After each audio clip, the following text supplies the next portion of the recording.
안녕하세요. 강창입니다. 이 시간에는 노년에 대형 고층 아파트가 문제는 없는가 이런 주제로 이 부동산 불패 신화 문제에 대해서 말씀을 좀 드려보도록 하겠습니다.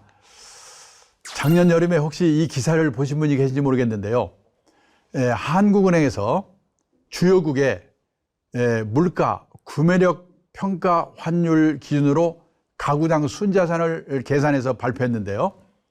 보시다시피 우리나라는 53만 8천 달러, 약 5억 한 6, 7천 되나요? 그런데 놀란 건요, 프랑스가 52만 1천 달러, 일본이 48만 6천 달러입니다. 이 두 나라가 우리나라보다 몇십 년 앞서서 자본 축적을 시작한 나라인데 이 가구당 순자산은 우리가 이들 나라보다 더 많다는 겁니다. 깜짝 놀랐습니다. 근데 이제 문제는 이 가계자산을 분해를 해봤더니 여기 보시다시피 미국, 일본, 이 선진국 이런 나라들은요, 금융자산의 비율이 70%, 현금, 예금, 주식, 채권 이런 그 금융자산의 비율이 70%고 부동산은 30%밖에 안 되는 겁니다. 근데 우리나라는 금융자산의 비율은 20%밖에 안 되고 부동산이 80%입니다. 이 말은 뭐냐? 우리나라의 가계자산은 이퀄 부동산이라고 볼 수 있는 겁니다. 근데 그 부동산 값이 비싸기 때문에 부자처럼 보이는 거 아닌가. 근데요, 계속 부동산이 오르고 그러면 상관이 없겠지만은 혹시 이웃나라 일본과 같은 꼴이 나타난다면 이 부동산밖에 없는 우리나라 가계에는 어떤 일이 벌어지겠는가, 이런 걸 생각해 보지 않을 수 없다는 겁니다. 근데요, 또 하나 문제는 뭐냐면 이웃나라 일본도 1990년도에는 전체 가계자산 중에서 부동산 비중이 60%, 우리나라나 비슷했습니다. 근데 이것이, 이 비율이 30년 지나면서 30%, 비중이 절반으로 줄어든 겁니다. 근데요, 일본의 전체 가계자산 중에서 부동산의 비중이 60%였던 거가 30년 전에는 2019년에는 30%로 줄어든 이유를 제가 이렇게 보니까 우리도 그렇게 되지 않을까, 이런 걱정이 드는 겁니다. 만약 그런 일이 생긴다면 어떻게 해야 될 건가? 노후 대비 관점에서 부동산 문제를 좀 봐야 되겠다는 겁니다. 그러면요, 지난 30년 동안에 일본 전체 가계자산 중에서 부동산의 비중이 60%였던 거가 절반인 30%로 줄어든 이유의 첫째가 뭐냐?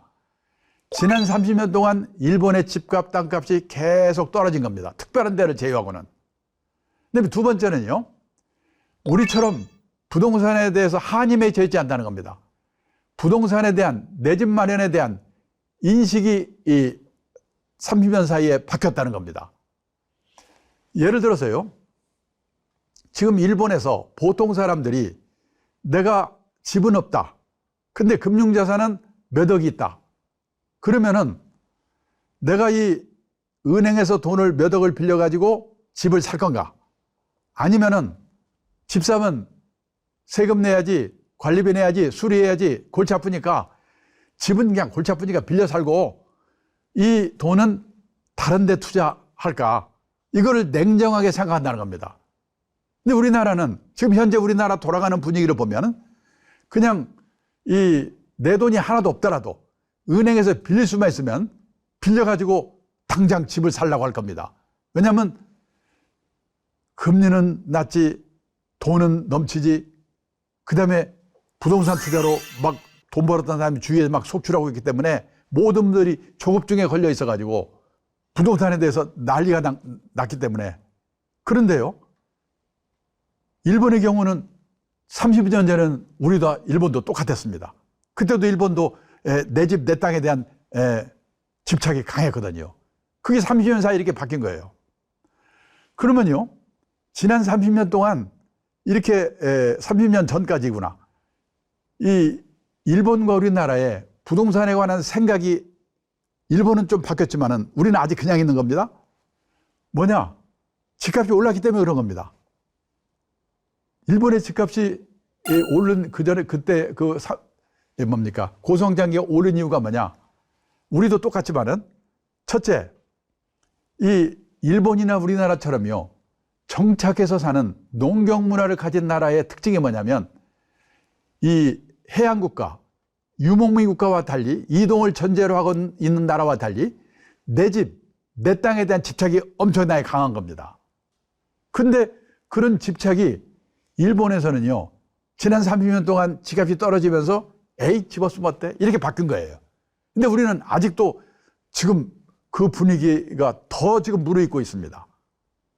그 다음에 두 번째요, 일본도 우리나라도 2차 대전 이후에 베이비붐 세대가 태어나면서 이 사람들이 다 이제 옛날처럼 부모와 살지 않고, 다 독립을 하면서 내 집을 마련해야 되는 겁니다. 그게 또 그 집을 사면서 집값 올린 겁니다. 근데 일본은 베이비붐 세대 내 집 마련이 끝나서 이제는 집을 팔 사람밖에 없어요, 오히려. 근데 우리나라는 아직도 베이비붐 세대들이 내 집 마련이 끝나지 않았습니다. 몇 년이 될지 모르죠. 계속이 될 거예요. 끝난 뒤에는 어떻게 될 건가 생각해 봐야 돼요. 그 다음에요, 또 하나는 지방에 살던 사람들이 도시로 이전을 하는 겁니다. 도시화죠. 그러면서 이제 도시로 이전을 했으니까 집을 사야 되겠죠.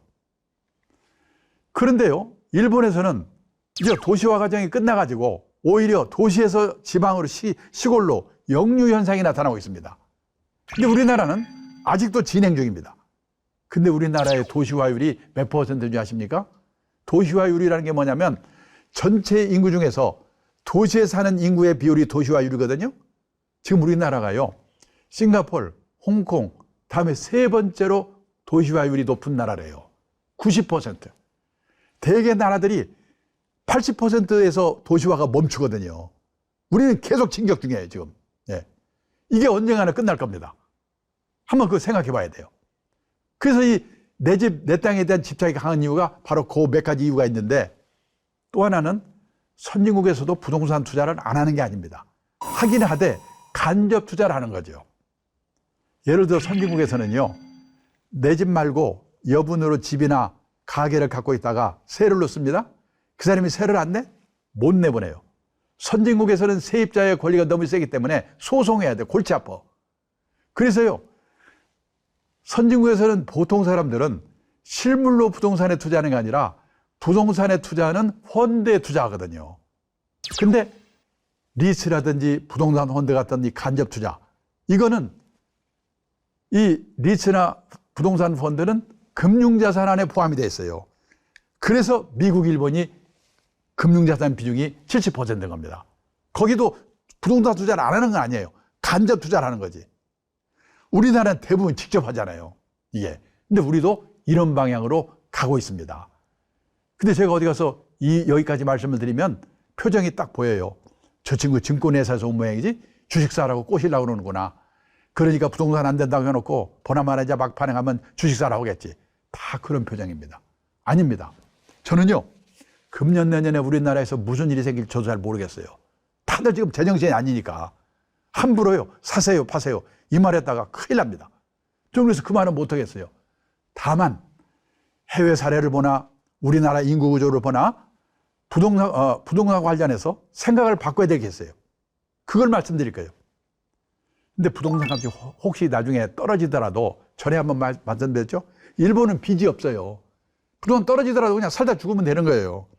우리나라는 가계부채가 이렇게 많거든요.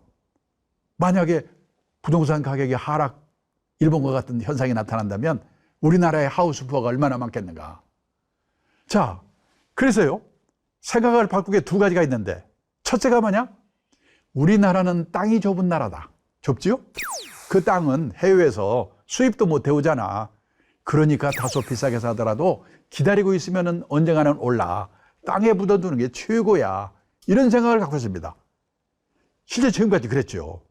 그런데요, 앞으로 이 국제화된 시대에는 땅도 얼마든지 간접적으로 수입해 올 수 있는 거다.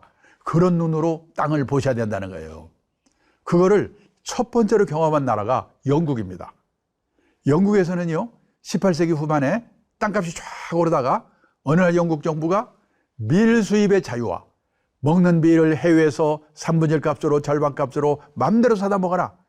이 말은 밀을 싸게 사온다는 것은 간접적으로 땅을 싸게 사오는 효과가 있다. 이런 인식이 퍼지면서 영국의 땅값이 갔습니다. 이웃나라 일본이 그 경험을 또 끝냈습니다. 여기 일본 전국의 일본 전국의 3대 도시, 도쿄, 오사카, 나고야의 택지에 1982년을 100으로 볼 때 피크인 1991년에는 290까지 올라갔어요. 근데 문제는 그 전입니다. 1970년대에 일본의 땅값이 무지막지하게 올랐거든요. 근데 일본에요, 다나카 가쿠에라고 나중에 로키드 사건으로 총리에서 쫓겨난 사람이 있거든요. 이 사람이 일본 열도 개조론, 이걸 부르짖으면서 일본 땅값을 무지막지하게 올렸어요. 옛날 노무현 정부 때 지방의 행복도시, 혁신도시 땅값 올리고 똑같아. 그렇게 오른 데서 또 올라. 1991년이 일본이 땅값이 피크일 때인데 얼마나 비쌌는가? 예를 들어서요, 일본 동경 중심가에 가면 왕궁이 있는 구가 있거든요. 지오다쿠라고 합니다. 우리 서울로 말하면 창덕궁, 경복궁이 있는 종로구와 같은 구예요. 어느 날 일본 사람이 뭐라고 하냐면, 이 지오다쿠 하나만 오늘 시세로 팔면 그 돈으로 카나다 땅을 그냥 송두리째 살 수 있대요. 아니, 세상에 땅값이 얼마나 비싸면 동경시내 종로구 같은 구 하나 팔아서 그 돈으로 카나다를 다 삽니까? 그게 91년 일본 땅값이에요. 그때부터 박살나가지고 102까지 떨어졌다가 다시 몇 년 동안 좀 오르는가 싶더니 작년에 코로나 사태 난 이후에 관광객이 오질 않으니까 다시 또 좀 떨어졌다고, 일본 집값 떨어졌다고 신문 났더라고요. 아니, 땅은 수입도 못 해오는데 어떻게 이런 일이 생기냐? 해외에서 쌀을 싸게 사오면 김제평야, 평택평야 땅값이 떨어져요. 해외에서 소고기를 싸게 사오면 대관령, 목장 땅값이 떨어집니다. 지금요, 인도, 중국, 베트남 이런 나라들이 우리나라 기업들에게 땅을 공짜로 줄 테니까 빨리 공장 옮겨와라. 얼마나 꼬시는지 아시죠? 저 기흥에 있는 삼성전자가 통째로 중국으로 갔다? 또는 해외로 나갔다? 가지 말란 법 없어요. 경쟁력 떨어지면 갑니다. 지금 삼성전자의 베트남 공장에는 베트남 현지 직원이 2만 명 정도가 있대요. 거기 베트남 고졸 여직원의 월급이 얼마인지 아십니까? 350달러. 한국 삼성전자의 고졸 여직원의 평균 월급이 얼마인지 아십니까? 3,700달러. 10배가 넘어. 언제까지 버티겠어요?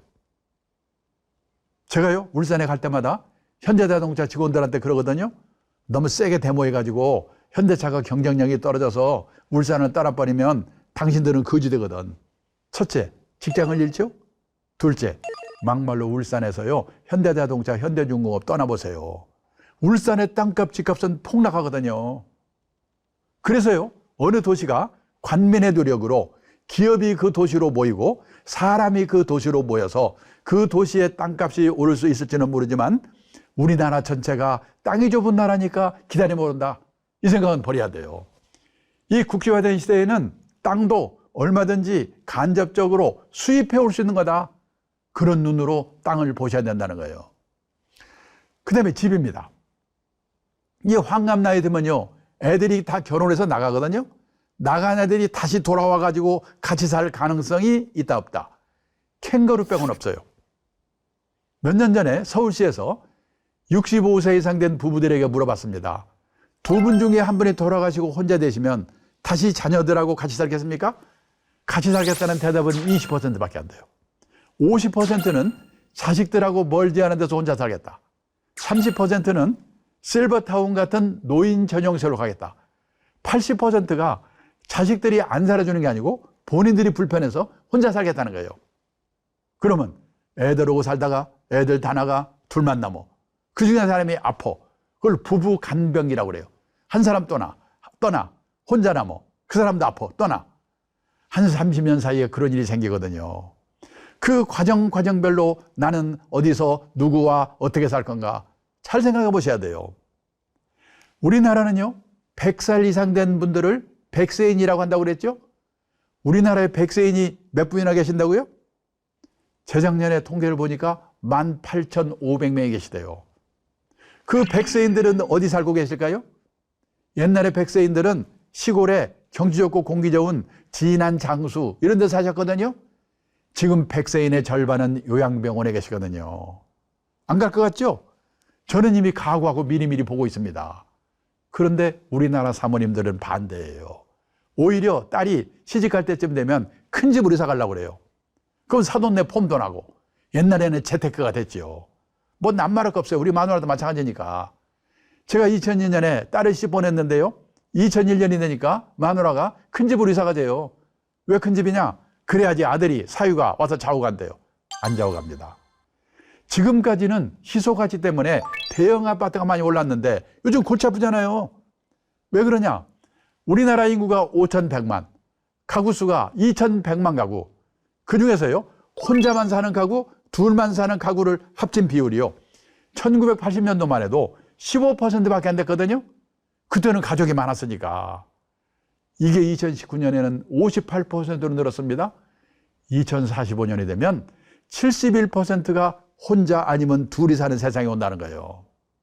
일본은 벌써 오래전에 60%를 넘었어요.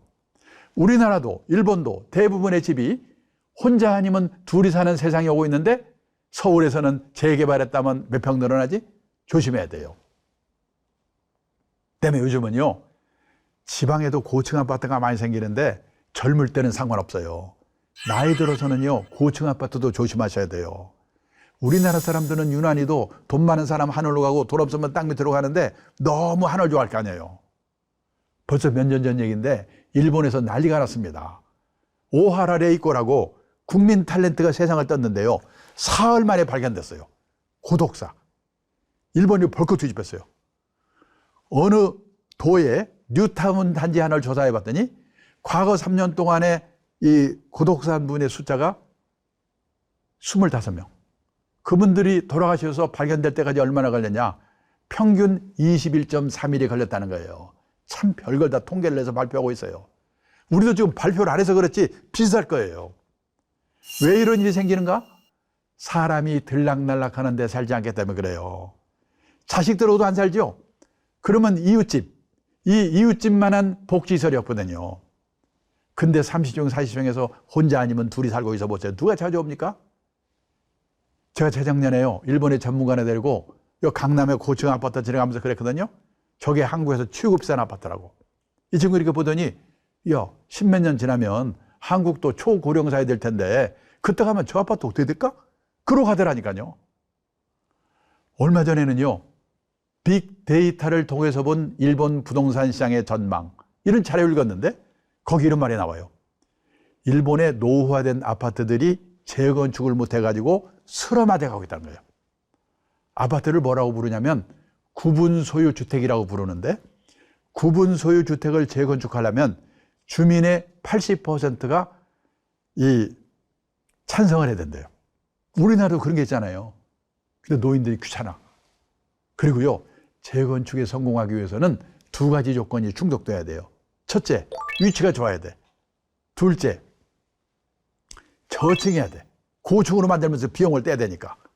근데 위치가 별 볼 일 없거나 이미 고층이 됐으면 안 되는 거예요, 지금. 그래서요, 재건축을 못 해가지고 슬럼화돼 가고 있어요. 그나마라도 재건축에 성공한 아파트가 있긴 있어요. 어떤 아파트가 성공했을까요? 성공한 아파트의 80%가 지진 나서 무너진대. 근데 지진 나기를 기다릴 수 없는 거 아니에요. 근데 그거를 남의 얘기가 아니에요, 지금. 남 걱정할 때가 아니에요.